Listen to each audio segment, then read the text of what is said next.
Don Bacon, Republican of Nebraska, a member of the Armed Services Committee. Thanks for your time today, sir.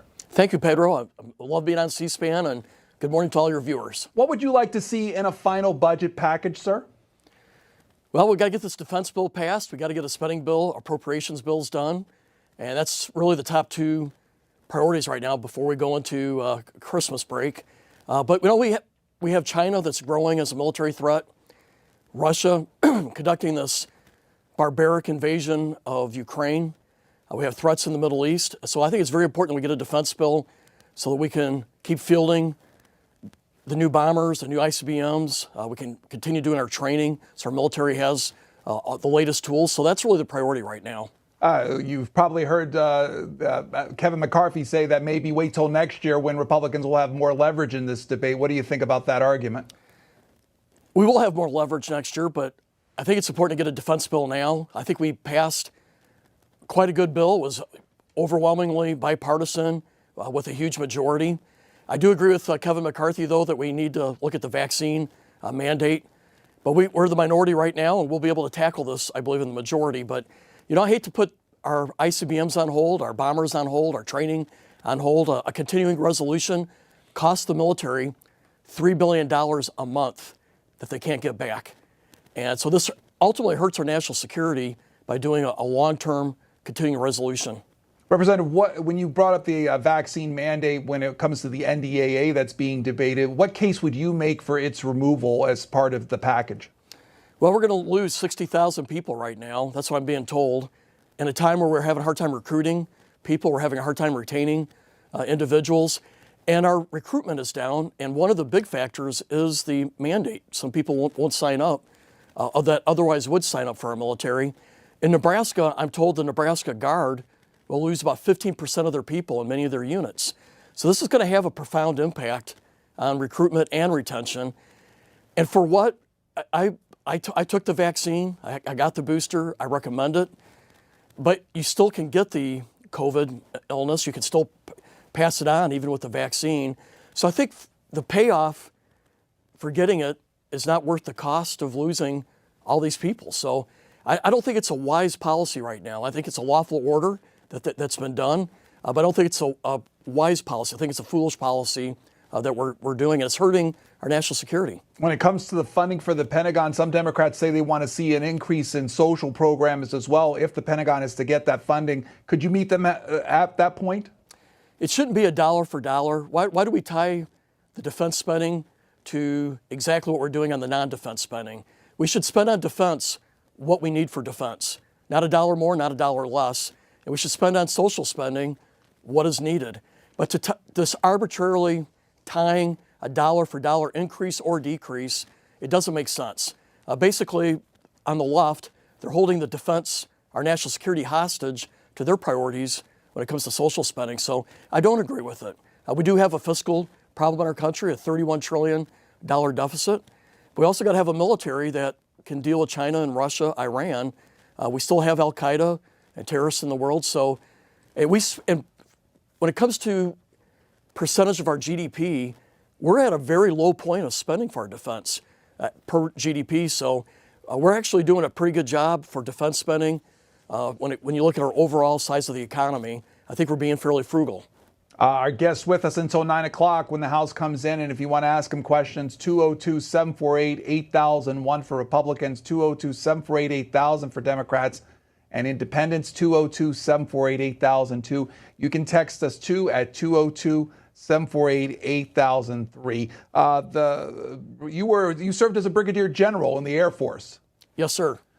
There's an op-ed today from the editors of the Wall Street Journal. They talk about the need for something called the B-21 bomber. What is the bomber and why is it needed, do you think? Well, our latest bomber before the B-21 is the B-2. It's a stealth bomber. It's already 30 years old.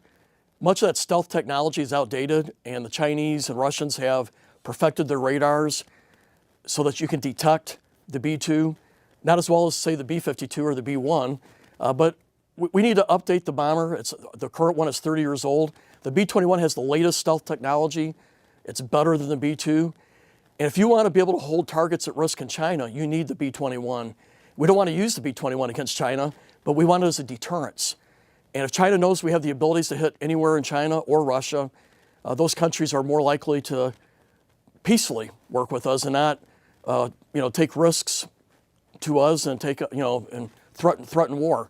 So I think the B-21 is the best capability we have right now that we need to penetrate a very highly capable defense system. So we need it. Our first call for you comes from Washington State. This is Brian, Independent Line. Good morning. You're first up. Good morning, Washington Journal. Congressman, I was curious, were you in the Congress when Speaker Ryan and my Congress lady, Kathy McMorris Rogers, promoted doing away with the House Ethics and Morals Committee? Were you a sitting congressman at the time? Well, I was in Congress with Paul Ryan, and Kathy McMorris Rogers is still on, but I don't remember this topic or that coming up. I remember my very first day. Go ahead. Congressman, it was the first thing that you guys had on your agenda for the new Congress. Okay, now I know what you're talking about. Was to do away with the House Ethics and Morals Committee, and there was such an uproar with your constituents that you guys retracted it.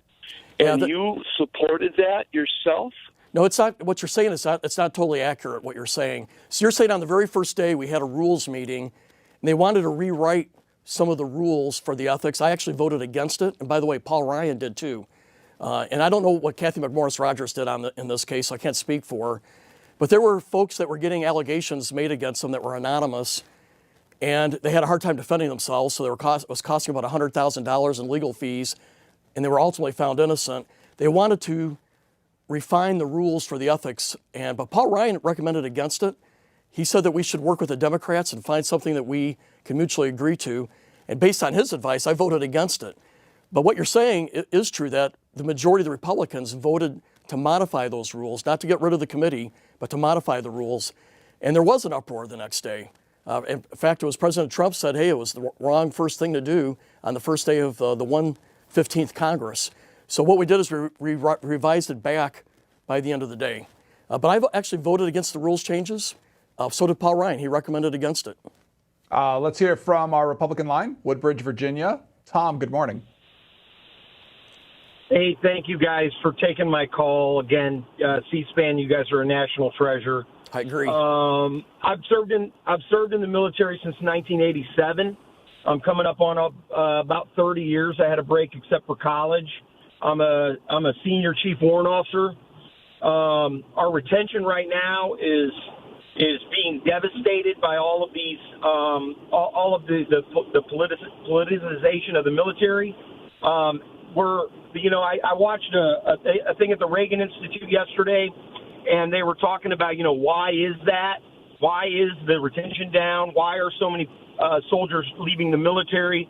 Well, the reason is it's become so politicized that they no longer want to protect the government that we have right now. Now, they're still loyal to the Constitution, but the political leaders, they don't feel, and I heard a congressman, the earlier congressman said, I talked to all these soldiers and these sailors and these Marines, and they're like, I'm not hearing any of this, that they have a problem with wokeism and all this. No, that's why they're leaving. They're leaving because the military has become so politicized that they no longer want to be part of it. And the families that have, for generations, have protected our country is a very small number of families. So you're now losing those families' support as well, which leads me to January 6th. Most people don't know this, but the reason for January 6th, and I wrote a report, it's on Amazon, it's called Inside the FBI's Domestic Terrorism Strategy, and you can find it on Amazon. The reason for January 6th was very simple. A true faith and allegiance to the U.S. Constitution is lacking in our political leadership. In addition to that, it started to affect our senior military leadership, who are becoming woke themselves in order to keep their pensions. Okay, we'll leave it there. Thank you, caller, and we'll let our guest respond. First, I thank the warrant officer for his service. I did 30 years in the Air Force myself. I'm very proud of defending our country. And I think the gentleman is accurate in this degree. When I go back home in Nebraska, I've talked to so many families who say, Don, I mean, I served, they'll say, I was talking to a retired colonel, for example, I served for 28 years. I loved my time in the Air Force, but I won't let my kids today serve because the military is too political. I'm hearing that story over and over. That's why we're having a hard time making our recruitment numbers. And I think it has an impact too in the retention. And so, but I also get out to the bases, I get out to the Air Force Academy, and I think the perception is actually worse than reality. But I would encourage our 4-star generals, our Secretary of Defense, they got to be very clear that we're about fighting our wars, having the strongest, toughest military in the world. We're defending the greatest country in the world, the greatest country in the history of the world. And I think when people hear that kind of talk, it inspires people to join, but they're not hearing it right now. So our leadership in the military has to do a better job communicating to the American people and to the military itself that it's all about being the best military, the strongest military, the training, delivering for the American people, because we have the greatest country in the world. When people hear that, it inspires them, and we're not hearing that message strong enough right now. Representative Bacon, what's your level of support for Kevin McCarthy to become House Speaker? Well, I'm supporting him. You know, the conference voted 85% for him, 15% for Andy Biggs that ran against him. And at that point, you coalesce around the one who won, especially with that huge majority. And I asked the folks who are opposing him, what's your alternative? And they don't have one. It's time to come together as a team, and teams win. When you have, I call them cowboys, splinter off, they divide the team, they weaken the team, and that's unacceptable. So I'm one of the folks who are playing hardball back. We're not going to be held hostage by a small number of people. That's going to hurt the team. So we're going to stand up to this. And so, yes, I support Kevin McCarthy. After the vote with 85%, we owe it to the team to come together and work as a team. You probably saw in the headline from or at least the story from the Omaha World Herald about saying that you would reach across the aisle to find a more moderate person if indeed Kevin McCarthy can't get the votes. Is that true?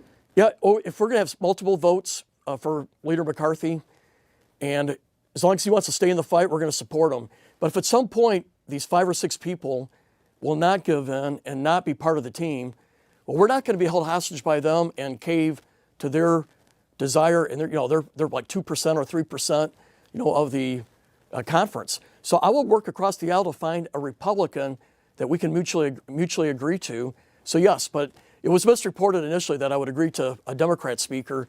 I said an agreeable Republican, and I do think there are moderate Democrats willing to work with us to find, the best Republican possible.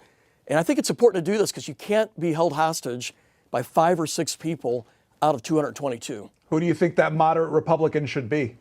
Well, we have a few names, but let's first of all concentrate in getting Kevin McCarthy the speakership. I think that's going to happen. I think that will be the end result, and we'll do multiple votes to get there.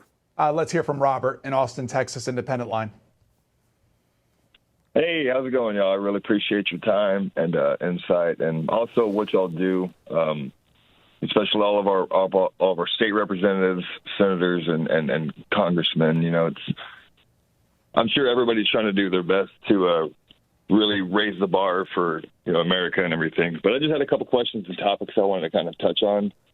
One, earlier, it seems as though like a lot of I hear representatives and things like that talk about their place and what the government need or what we need in the government. And essentially, it seems like these days we're told, we as being the people, we're told what we need rather than being listened to what we're expressing, right? So it seems like, the 1-to-1 ratio on, the military being funded towards social activities being funded, or not activities, but service, let's say. If the people are asking for that, why is that a problem? I don't understand that. It seems like these days we have to fight with a lot of our representatives to essentially be heard. And then it seems like at the same time, these representatives and the government, let's say, is answering to these corporations who are essentially monetizing the world, switching to, I don't know. It just seems like America's not America anymore, and now we're all ran by corporations. Okay. So, at the same point, Caller, apologize for that. I'm sorry for that. But Representative Bacon, go ahead. Well, I try my very best to listen to our constituents. We just finished a campaign, had an election. I was doing 5, 6, sometimes 10 events a day where you're meeting voters. But I've never heard a voter say, hey, for every dollar extra for defense, I want an extra dollar in social spending. Not a single person I've ever talked to has said that. I hear much more concern about fiscal responsibility, worries about the $31 trillion debt that we have. But yet, folks want to ensure that we have a strong national security. So it makes sense to me. You spend what you need on our military, not a dollar more, not a dollar less. And you spend what you need on social spending, not a dollar more, not a dollar less. They shouldn't be tied together. That's an arbitrary measure, and it's used to hold the national security hostage by the left side of the aisle. I don't think it's right. As far as international security is concerned, Representative Bacon, where are you as far as including Ukraine funding in the spending package? I support it. I don't think you're going to get a $40 billion bill. I don't know what the final number is going to be because I think they're still negotiating it. But it's in our national security interest that Ukraine prevails. If Russia prevails in Ukraine, it's going to cost us more in blood and treasure in the years to come. So it's very important that we support Ukraine. Ukraine is winning right now with American and other NATO weapons and support. And Russia, it's risky because Putin's in a corner, a bit of a cornered animal right now. He's unpredictable, but we can't let this dictator, that's what he's become, use this unprovoked barbaric war, it's crimes against humanity, but we can't let him threaten us and bully us. That's what he's trying to do right now. So we have to stand up to him. But I do think that the American people want to know what is the rest of the world doing. This shouldn't fall solely on American shoulders. So I think the administration owes a better explanation. What is the percentage of our share? And they have not done that adequately at this point. I also think that we have to ban our Office of Defense Cooperation in Kyiv as part of the embassy. It's this office that tracks the weapons that we provide Ukraine.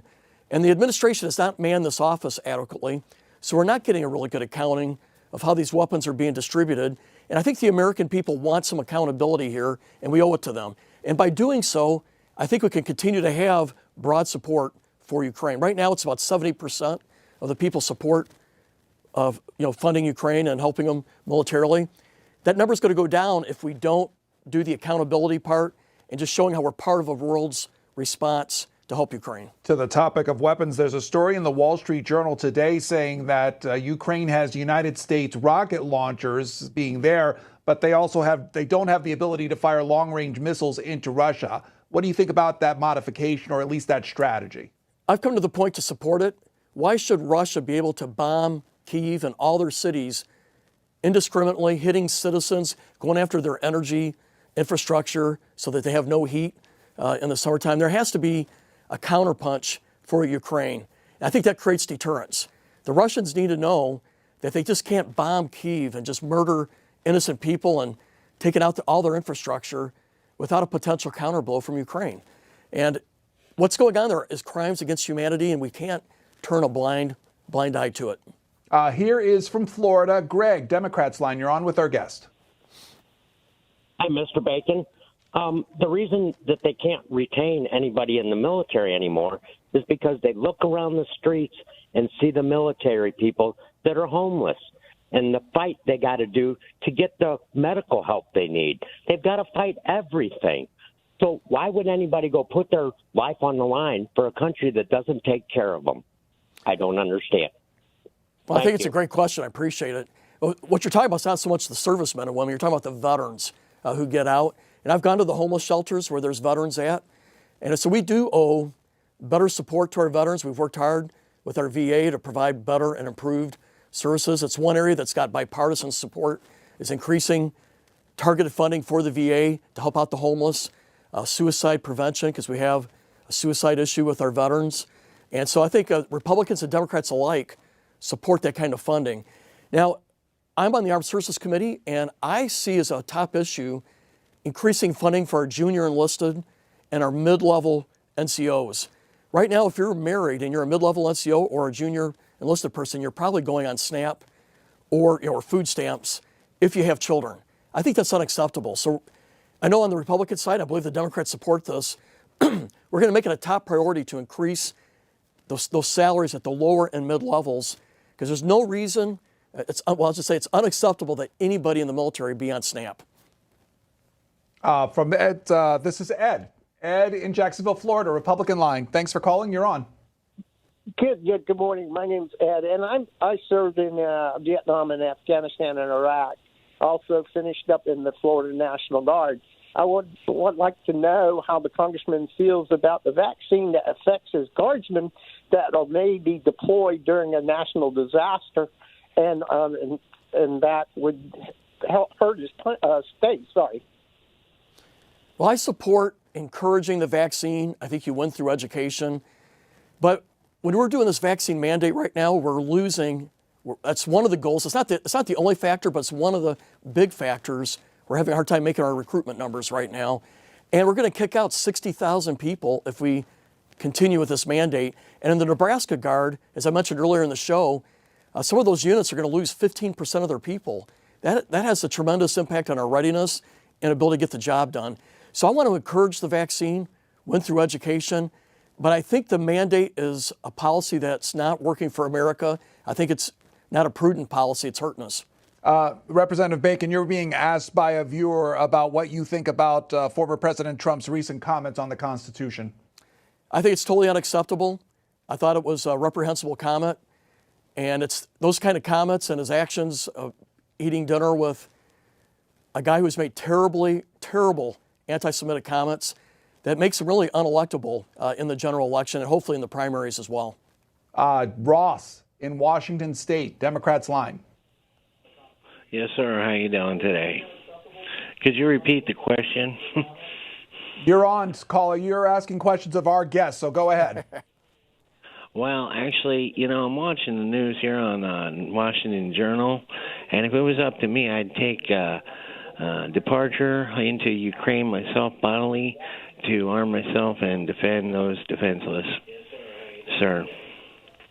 As an American citizen, having been rejected my whole U.S. and United States citizen rights by the American people for over 33 years, 40 years of chronic insomnia, I'd definitely go. But I really don't give a shine. Okay, that's Ross there. Representative Bacon, where do you think American support is still for Ukraine and supporting Ukraine? The latest numbers I've seen, it's about 70% are in support. Unfortunately, we have a growing strain of what I call it isolationism. I don't know if there's a better term for it, but it doesn't work for America. It's not America first to be isolationist. That's American worst policy. And we have an opportunity to help Ukraine beat a bully who's murdering innocent people. And if we don't prevail here, the Baltics will likely be next. They are NATO countries, and then the cost for America climbs significantly, whether it's financially or in blood. So I think we have a good case to make in supporting the Ukrainians. We got to stand up to it. But going back into our borders and just looking inward does not work. We saw it did not work in World War I. It did not work in World War II.